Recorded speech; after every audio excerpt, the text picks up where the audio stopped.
ബംഗളൂരുവിലെ ആദ്യഘട്ട പരിശോധന പൂർത്തിയാകുന്നു. ഇനി ചെന്നൈ കേന്ദ്രീകരിച്ചുള്ള തെളിവെടുപ്പിലേക്കാണ് കാര്യങ്ങൾ പോകുന്നത്.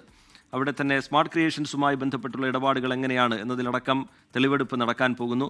ലഭ്യമാകുന്ന വിവരങ്ങൾ എങ്ങനെയാണ്? ബംഗളൂരുവും ചെന്നൈയും പോലെ പ്രധാനമാണ് ഹൈദരാബാദും. മുഹമ്മദ് റിയാസ്.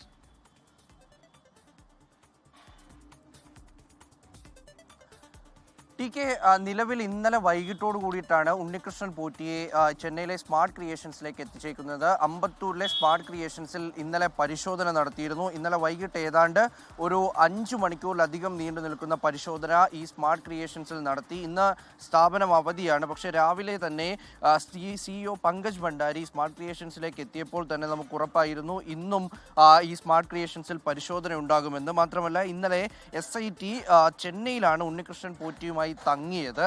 അതിനുശേഷം ഉണ്ണികൃഷ്ണൻ പോറ്റി താമസിച്ച സ്ഥലത്തായിരുന്നില്ല SP ഉണ്ടായിരുന്നു. അപ്പോൾ SP ശശിധരൻ നിലവിൽ ഇപ്പോൾ സ്മാർട്ട് ക്രിയേഷൻസിലേക്ക് എത്തിയിട്ടുണ്ട്. ഏതാണ്ട് ഒരു അരമണിക്കൂർ മുൻപാണ് അദ്ദേഹം സ്മാർട്ട് ക്രിയേഷൻസിലേക്ക് എത്തിയത്. അദ്ദേഹം മാത്രമാണ് നിലവിൽ വന്നിട്ടുള്ളത്. മറിച്ച് ഈ ഉണ്ണികൃഷ്ണൻ പോറ്റിയുമായിട്ടുള്ള സംഘം എവിടെയാണ് എന്ന് ഉറപ്പില്ല. പക്ഷേ ചെന്നൈയിൽ തന്നെ ഇവർ തുടരുന്നുണ്ട് എന്നാണ് നമുക്ക് ലഭിക്കുന്ന വിവരം. അങ്ങനെ SP ശശിധരൻ സ്മാർട്ട് ക്രിയേഷൻസിലേക്ക് എത്തിയിരിക്കുന്നു.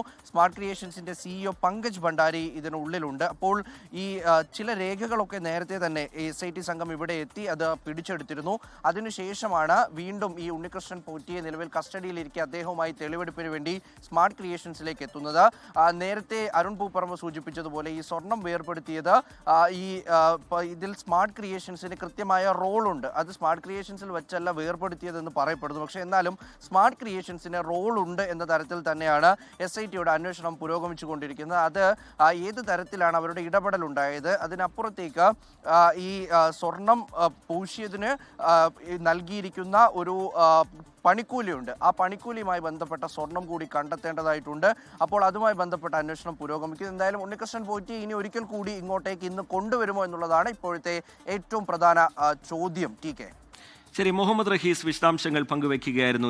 ലോകത്തെവിടെയായാലും ഏത് സമയത്തും 24 വാർത്തകളും ഓഗ്മെന്റഡ് റിയാലിറ്റി പാക്കേജുകളും എക്സ്പ്ലെയിനറുകളും വിശദമായി കാണാൻ ഞങ്ങളുടെ YouTube ചാനൽ നിങ്ങൾക്ക് സബ്സ്ക്രൈബ് ചെയ്യാം.